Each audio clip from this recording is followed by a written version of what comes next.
Yay, I did it. I got a gold bottle cap, and like, I don't even know if I can feel excited for this anymore because I've been doing the treasure hunt almost every day, and in 1.5 months, I have gotten a single golden bottle cap from the treasure hunt. I've actually gotten 2 from the festival plaza, and this was from my 2-star. Now, what's the point of having like 3 and 4 stars if my 2 stars give me the golden bottle cap? I think I've only gotten like 1 regular bottle cap in the last week for my 3 and 4 stars. Now, what would really change it around if I got like prize number, like it's just berry juice. It's all berry juiced all the time.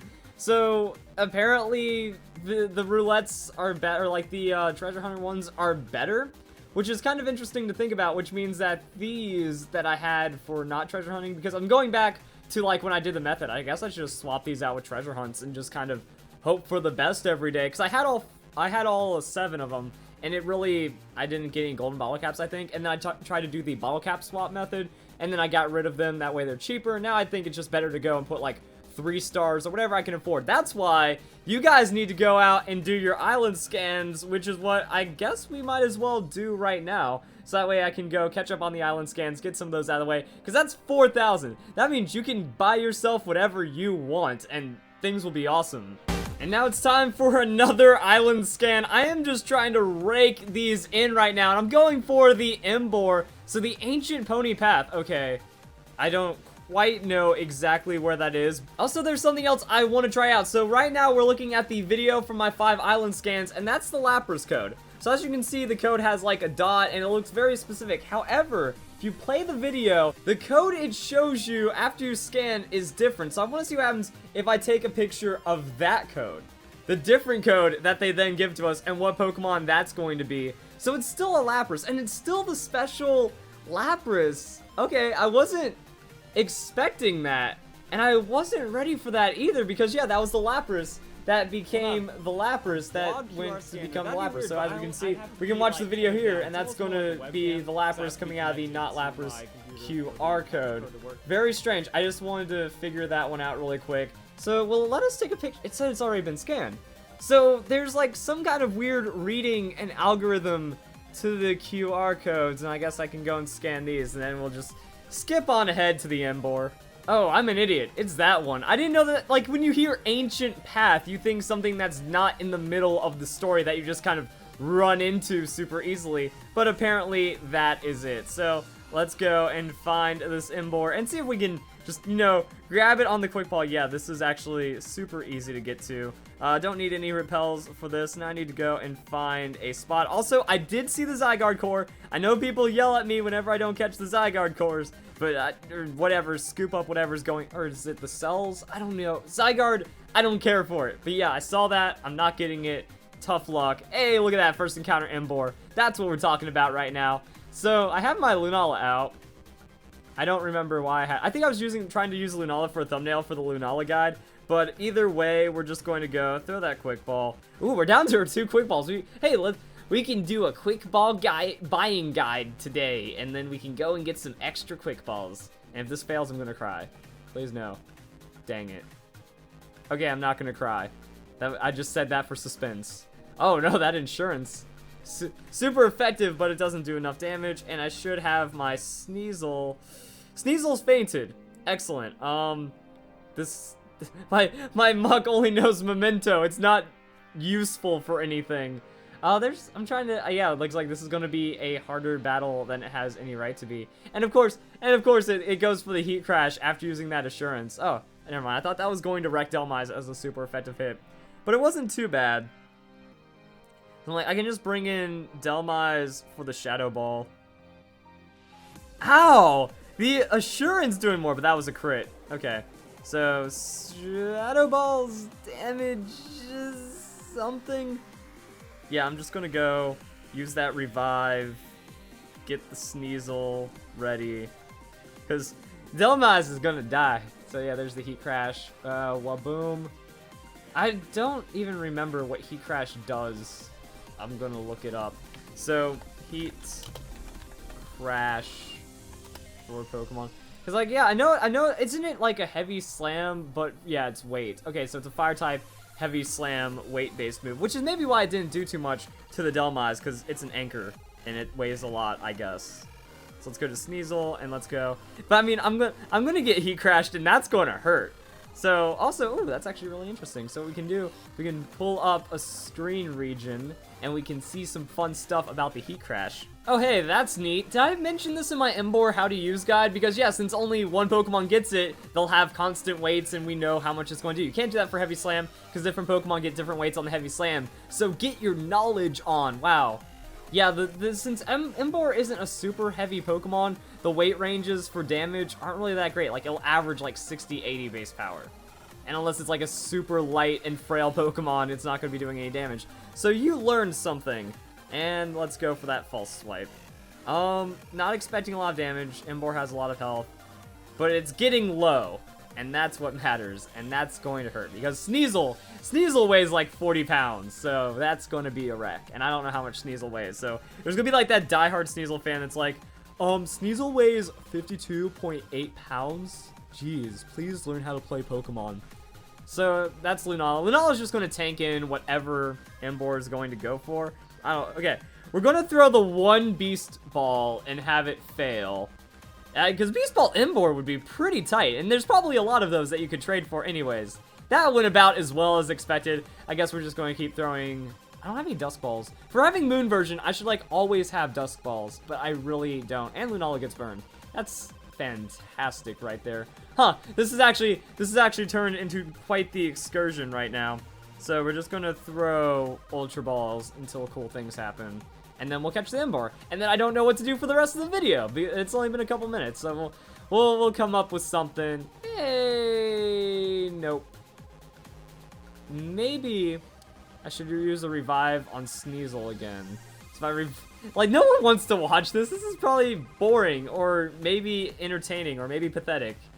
A mix of all three is going to be my best guess. So what I'm going to do is I'm going to revive Sneasel. I'm going to throw Ultra Balls until Lunala faints, and then when it faints, use the false swipe, get Emboar down to 1 hit points, and then we'll finally catch it properly. But it has a 45 catch rate, so it shouldn't be super hard. It's like catching... Doesn't Lunala have a 45 catch rate? So it should be an enhanced, easier catch. Like, the Quick Ball has 1 in 3 odds, I believe, at least.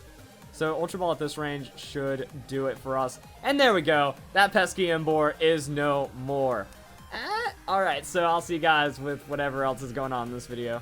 And it is now the next day, so let's go and try our luck once again. 2-star treasure hunt. Are we going to get some bottle caps today?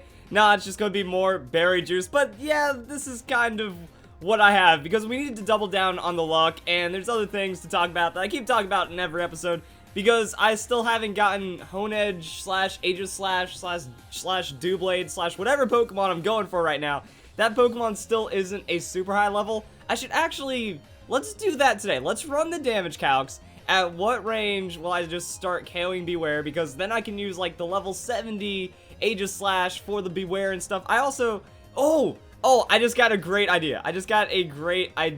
So, I should have been doing this the entire time. But honestly, when you think about it, the Pokepelago for the EV training is really good. Because you can just set it for a certain amount of missions, you load it up with the beans, and then you know that Pokemon's got max stats. So I just need to go max attack on the Aegislash, and yeah, like, actually I want to do that for EV train, because you can EV train like 18 Pokemon at a time. Honestly, I feel like my ideas are really split with what I want to do for this game, because technically, I could just... Well, actually, I would say technically I could be farming bottle caps and stuff, but bottle caps have been very, very difficult to obtain, as we can see right here. Am I going to get something from my greatest treasure hunt?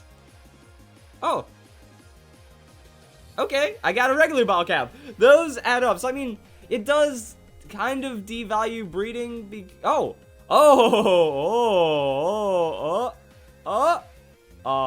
say if we got back-to-back bottle caps or something, that'd be pretty crazy. Because, yeah, like, I've been thinking about, like, wait, do I really need to do all this work for, like, the galvanized Geodude, for the battle points, for the EVs on the Pokemon stuff, when really I could just be throwing Pokemon in the Pokepelago after, well, I need to get them up to level 100 and stuff. So it's so weird and split, the directions that you can take this game to go and train Pokemon in. And I guess I was going to throw the Aegislash or the Honedge in there, but I feel like I need to start leveling it up. And then I use the EV reducing berries, which I am currently farming, to go and do all kinds of fun stuff. So I also want to go and check my treasure hunt, because if we go and we get the bottle cap, that would be pretty cool, but we don't get a bottle cap. Yeah. So, I mean, after getting my bottle cap yesterday, that, like, changed my entire outlook on life. I'm like, it is possible. There is the potential to get lucky right there. I mean, or I could spend, instead of, like, all my time grinding for Pokemon and doing these crazy things. What is it that I could do now that I lost my train of thought? I could just, like, fish bottle caps all day and be like, you know what? If I get 6 bottle caps a day through fishing, that's a competitive Pokemon a day, and then I get an extra competitive Pokemon, and then things happen. But it doesn't matter, because the Pokebank is coming out, and then I can go and use the, like, I made this Ditto machine. That's for breeding. I've done all this stuff for Ditto, but that's for breeding. However, my 5 IV Ditto and Omega Ruby Alpha Sapphire will be available through the Pokebank, and I caught that one live on stream, so we know that that's legit and not cheated in any way. And then if I get another 5 IV Ditto through the machine or whatnot, well, I already have the 5 IV Ditto, and I already have a ton of Pokemon that I've used for breeding, which are now competitive and stuff.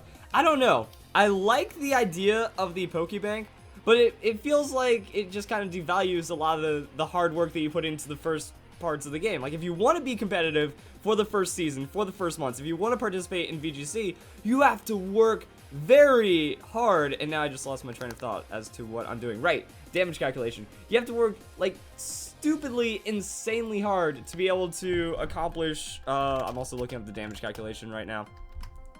You have to work, like, stupid hard to be able to accomplish that. But no, everyone cheats anyway, and then Pokebank becomes active, and then everyone just brings over their cheated Pokemon. So, I don't know. Like, I have all the guides I need right now, I feel. Whoa, I didn't want to do that. I'm trying to change around some stuff, so let's... Okay. So, what I want to do is I want to get this all looking nice and pretty, so let's go and do that. So, there we have it. Boom! Good to go. That's going to be our damage calculation. Then pretty much all I'm going to be doing is looking up the Aegislash and when I need it. So Aegislash, I have Adamant, so that's a bonus right there. And let's just say 252 attack EVs, and we need the Blade form, because that's what I got wrong in my guide. And then we're going to be using Sacred Sword. So if I need to, like, Sacred Sword is just going to be the best option by far. And I even wonder if I can KO Beware right now. So, say Wild Beware. It's not going to have 31 IVs. Actually, if we start getting... Oh, that's a really interesting thing to consider about the SOS battles, is that the odds of the Pokemon having higher IVs make them actually more difficult to knock out and kill and stuff. So, that's something. So, we have level 50 Beware. However, I believe you encounter at, like, level 55, 56. I'm going to go 56. That's, like, the high end, right? Well, what we could do is we could go and pull up something else like Cerebi, and then we can actually see that's 56 to level 59. So we have to plan for the worst, because if, like, level 59 Beware shows up and rolls us, then things are going to be pretty bad. But this can't be right. Like, is Beware that much of a filthy Pokemon? Hey Verlis, it's you from the future. By the way, we are, like, really, really dumb, because all we needed to do this entire time is just get Aegislash to the proper level, probably like level 55 or 60 or something. That way, all we have to do after that is use Swords Dance. Beware doesn't have any way of harming us. We just go 3 Swords Dance, and that's all there is to it. And then we can get that Beware farm going. So I'm gonna start focusing on that right now. And as for you guys, the viewers out there, I don't really know where we're going with this video anymore, because I think a lot of what I say is, like, still relevant to what is going on, because I'm still EV training. You know, I need to get hit point EVs, I need to get attack EVs. But yeah, the setup just occurred to me, so that's going to save a lot of time. I'm just going to grind through a lot of Dittos, catch hopefully a good IV Ditto, EV train, and then yeah, then we should be good to go. Then we can go and, like, test the level 100 method, then we can go get some battle points. So actually the content might start picking up from here, and then I don't even know what the rest of this video is anymore. So let's go and skip over my stupidity. This is actually, like, I was already anticipating high level, but I thought I'd be able to achieve it. I thought I'd be able to get away with something. But yeah, like, level 100 Aegislash with the Sacred Sword. It almost literally takes a level 100 Aegislash with the Sacred Sword. So I feel like Choice Band is going to be the best option. You Choice Band, I would even PP up the Sacred Sword maybe, and I have a bajillion Lepa Berries, so that's something we can do. And another thing I want to check out is that this Honedge is already gaining a crazy amount of effort values. So that's going to change some things. Actually, the Hone Edge is in my party right now, because I was setting this up for the video. Oh, and you guys can't even see anything, because I still have this screen up. So I was setting things up for the video. So if we go, hit the Y button, my EVs, I have some hit point and some attack. I mean, it doesn't matter as long as I max out the attack, but then hit points would be better. Yeah, so the Hone Edge just kind of picked up some garbage along the way, which means I should just dump it in the Pokepelago. I could do some Ditto chaining with it. So that's maybe where it has some of these hit point values. If I have Ditto chaining, so I could run the Ditto chain with Pokerus. It doesn't have Pokerus even. Really? Okay. So that's a thing that would also help. Now, Pokerus doesn't... Wow, none of these Pokemon have Pokerus. But as you can see, yeah, since I'm using them for leveling up, it's kind of best that you EV train Pokemon before going for the level 100, before going for the stuff. I'm just figuring this out as I go. Sneasel has been in enough battles to kind of scrape together enough EVs. And the Hone Edge, yeah, he doesn't... So I'm like wondering, Ditto with Pokerus, that means you're gaining 4 per Ditto, but you run that long enough and then it maxes out the hit points. So I guess I could start chaining a Ditto, run the machine all day. After that, throw a Hone... And the Hone Edge is going to gain some experience off of that. Then I can throw the Hone Edge into the thing, and then we'll have, like, a setup Aegislash. And maybe I won't waste your guys' time anymore when it comes to these update videos. Because I'm just trying to get content out. As you can see, I'm a little bit demoralized by what's been going on. So what I want to do is I want to take my insane amount of berries. And I also... Oh, man, this is, like, so crazy on so many different levels. Because now I have a False Swipe Pokemon. So, technically, I don't need my Sneasel to catch these Pokemon with. But I will need the rest of the squad right here. And, do I want the Adamant Celesteela to gain experience? Or do I want the other one? The Smeargle, it already has Recycle. So, that's good to go right there. I'm going to go... it has the Quick Powder. So, I'm going to go and give it a Lepa Berry. And then I can go and do all these other things. So, the setup is kind of awkward. I know I'm not doing as much. Like, even though I'm playing Overwatch all day and I'm doing all these other things, I've only used the Ditto machine like twice because even with this thing, I'm still super freaking lazy. So now I'm trying to remember other things. So yeah, we have this Hone Edge, which I could just False Swipe, use that to set up the Ditto encounter. He has Lucky Egg on him. Amulet Coin's not really going to do too much. So I don't think I need, like, anything else. I just do these after I do the berries. And I need Pokerus. That's it. I need to get Pokerus onto my Pokemon first. But I don't think anything has Pokerus in my party right now. So that's where we take out the Celesteela. We go for a Pokerus Pokemon. And once you get it once, like, it should be all over the place. I just don't... Oh, there it is. See, we have our little Meowth right here. And that's going to be Pokerus. And... yeah, we'll get the Pokerus, we'll go for the Hone Edge, we'll run the Ditto machine, and then that should be a good way of getting EVs and stuff, and that's kind of it. I know there's, like, other people out there that have already worked, and they have, like, competitive teams, and they have good breeding setups, but I've just been super duper busy. Super duper, exactly, just extra super duper busy with everything going on right now for the channel, and then I'm just demotivated because I'm the one behind the scenes, like, looking for all the cheaters. Pokemon Company refuses to do anything about, like, the rampant hacking and stuff. I'm getting called a cheater for my 100% rule following, terms of service following Ditto machine right here that I'm going to use to try to get this Aegislash, and then I can get level 100 Pokemon on command effectively. And this isn't where I want to go. I want to start getting those Ditto counters. I want to start getting the Pokeros. And I think that's it. So I don't have battle points yet. But I mean, battle points once Pokebank becomes available. Like 2 weeks, I'm guessing. You know, I'm thinking mid-January. If it's late January, that means I'm going to flounder around for another couple weeks. So, like, the effort goes somewhere. But it's in a really awkward way. And that's kind of it. So if you guys enjoyed the video, just shenanigans and craziness right now. I hope you all have a nice day. Thank you very much for watching.